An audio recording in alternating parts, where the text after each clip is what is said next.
Hey, TV fans, welcome to Tori Talks TV. I'm Tori. And I'm Dr. S.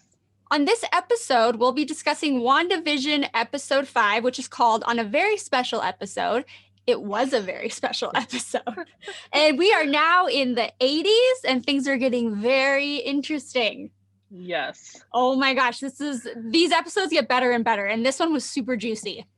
Yes. All right, let's talk about it. So I feel like we kind of got like a break in the wall, like the fourth wall kind of thing. I mean, literally, there was the breach.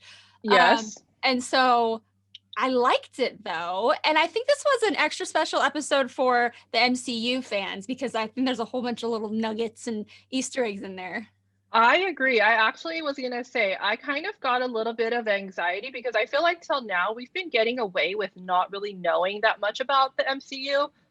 But now I kind of feel a little bit intimidated. Like, I wish I knew more. I do know a little bit more than I used to, though, because this past weekend I did watch Captain Marvel. So I've met Monica Rambeau now, and I caught a little like cattiness in her when they mentioned Captain Marvel to her. So I want to know more about what that's about. So I think they're doing a good job of like keeping me as a viewer who's not that familiar, like wanting to go and like watch the movies to become more familiar with like the whole universe. Yeah, and they're also doing a good job of for people like me who don't really know anything about MCU, because they're doing a really good job at appealing to just TV fans in general. I mean, even with all the nostalgic TV and the sets and everything. So like, I do feel a little left out, though. I mean, that's my fault. I think I do need to watch something because apparently this was a really exciting crossover event, and I have no idea why. So I've only like heard about it after the fact that it's a really big deal. That her brother is back, and then he's like crossover from like the X-Men world, and so that's a big deal. But over my head. Let's start with that actually, because the last 90 seconds were probably the most exciting part because we know that Pietro is her brother who was killed.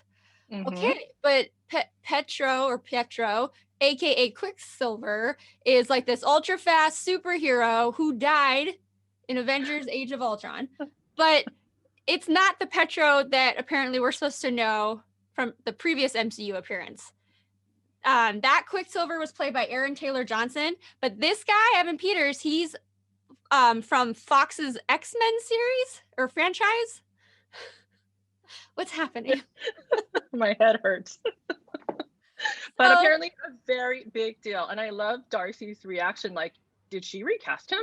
Yeah, that was perfect. But yeah, it made me go, wait, what?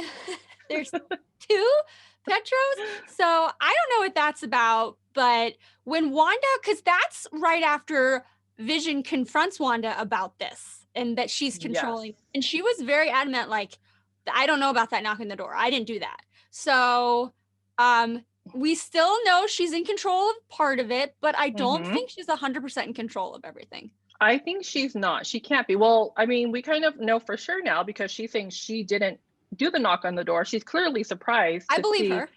Her brother, not quite brother. Yeah. Right? Yeah. And so, so that's all still confusing.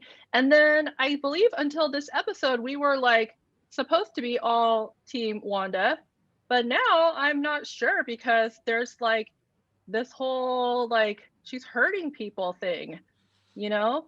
Oh my gosh. Yeah. The scene with Norm, Vision's coworker, and oh my gosh, as soon as he like kind of snapped him out of it, what was he saying? He was like, it hurts. She's controlling everything. I have to call my wife or something. I mean, whoa. Yeah, he's from the present, right? Because he was like, where's my phone? And he was looking through the desk, which means he's talking about a cell phone. Yeah, that's what I think too. Yeah. That was cool. So, I mean, yes, it's confirmed she's hurting people. So is she a villain? Is she a villain we're supposed to feel sorry for? What's happening? I feel like it's one of those complicated things, like kind of villain, anti-hero type thing, because we probably are supposed to feel sorry for her because it's all born out of grief and wanting to like bring everything back to like the way she wants it to be. But then also she's hurting people, and that's not okay. Doing mind control. Yes. Yeah. And then what is up with Agnes? What is this dynamic? When she breaks character and says, "Oh, did you want me to do that again?" And she's not like that Agnes voice. She has her normal, "Did you want me to start over?" And then, but wait, so is she aware? Is she in on it? Is she helping Wanda? These are all the questions I need answered. Well, that's what I was thinking too. Is like they must be in on it on some level, right? Because she's letting her see things. Yes. And like not really questioning it. And then Agnes also was not one of the people that we saw as like a cast member. And then we had that whole Mephisto link, like his wife type thing. Mhm. So I don't know. I feel like there is something there for sure. Yes. And then, oh my gosh, the twins, they are now 10 in a matter of minutes. Well, I was surprised that they were still babies because I thought they would have fast forwarded with the decade of the sitcom, but then they were babies and then they were not babies. And then they were even bigger than babies. Like, yes. yes. I don't know, but I'm wondering. So, okay, when Tyler, that acting director guy, when he shows the footage of Wanda 9 days earlier breaking into Sword and taking the corpse of Vision, so who we see Vision on the television show is a corpse, and then like that one scene we saw from the other episode of him all grayed out with the like that's how he really looks, but she has to alter her reality. Right. But then the whole thing with Monica and how her outfit left the hex and was actually like telepathically transformed, like materially.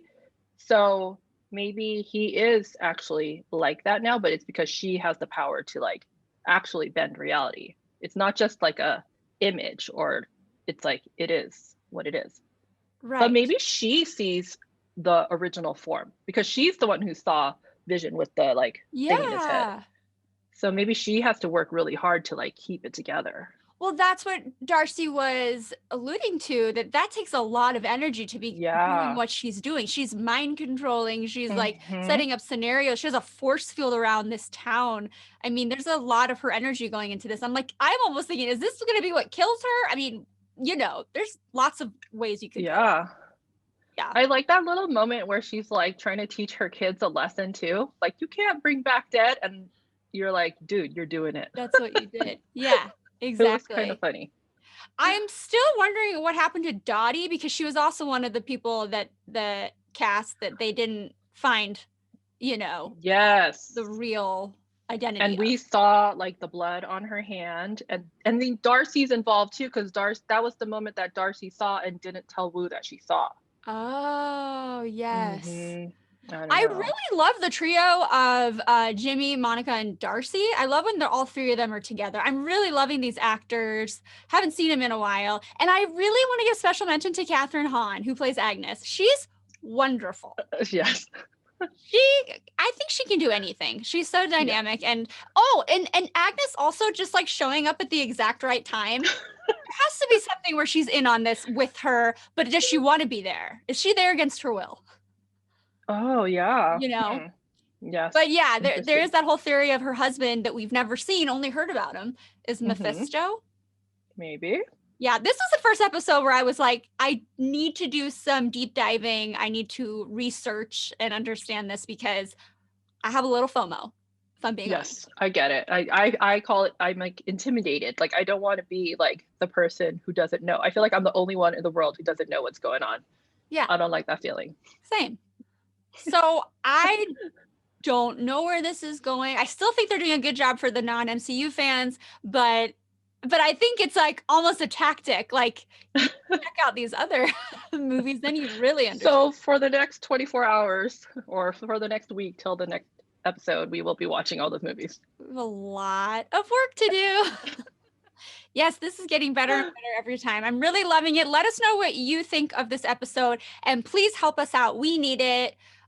Probably me more than her. She's actually doing the right thing and watching the movies. Two out of like 23 movies. That's amazing. That's 2 more than me. But yes, please comment below and then like and subscribe while you're at it. Thank you so much for watching. We will see you next time. Bye-bye. Bye.